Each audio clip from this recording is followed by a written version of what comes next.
Después, con el Día Internacional de la Mujer, nos toca hacer tanto encuentro y toda la mujer a expresar el deseo grande para que más la mujer en posición de liderazgo. Entonces, escucha todo eso. Ahora vamos a comenzar la conferencia Commission Status of Women aquí en la Naciones Unidas. Durante la conferencia aquí en nos está atendiendo todo el tema que tiene que ver con el derecho de la mujer, posición de la mujer y cómo fortificar eso aquí. Mira aqui junto também com o primeiro-ministro de Sint Maarten e também vice-primeiro-ministro de Curaçao e ministro de Finlândia.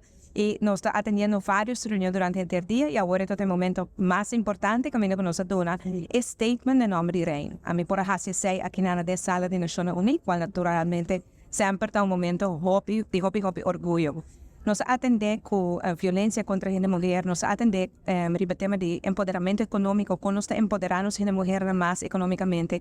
Nós tratamos o tema de ensinança para nós muitas mulheres, nós tratamos o tema de saúde, e tema de saúde da mulher, e tudo isso que ajuda nós também para nós finalizar, nós manejamos na Aruba para nós ajudar toda a mulher para seguir superando mesmo. Como vice-premier de Curaçao e também ministro de Assuntos Social, Labor e Bem-Estar, nós sabemos aqui na New York, nós atendemos 3 dias de reunião em quadro de violência contra a inocente mulher.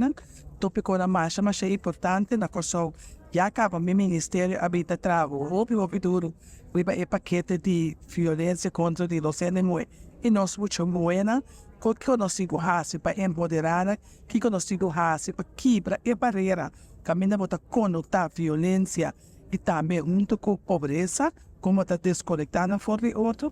Nós pensamos que está virado back a vida para dia objetivo, mas antes Deus quer não meter para meter aqui uma reunião ministerial caminha nós como reino e também outro país da mundo para quieto.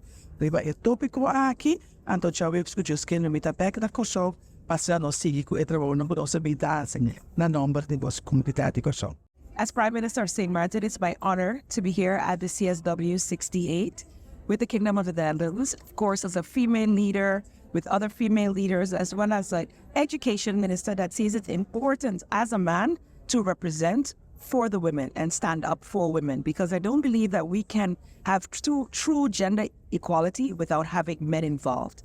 Men and boys must be part of the process, and so I'm happy to be here representing a small island developing state where we're doing everything we can to fight against any inequalities against women, ensuring that we have positive influences on our women and girls and to eradicate violence against women and girls. It is something that we are working hard towards, and I'm hoping that my presence here is an inspiration to all those women and girls who are out there facing whatever, because I am been a product. I've seen the violence in my own, and I've had a mother that pushed me through education to achieve and overcome these things. So as governments, we must ensure that we are putting policies and legislation in place, ensuring that we are giving opportunities for training and education, especially to our single mothers who are facing the poverty line, and ensuring that every child has an opportunity to be their best selves. So that's what I'm here for, and hopefully, regardless to what happens in the future, this will continue to be a goal of St. Martin and the Kingdom of the Netherlands.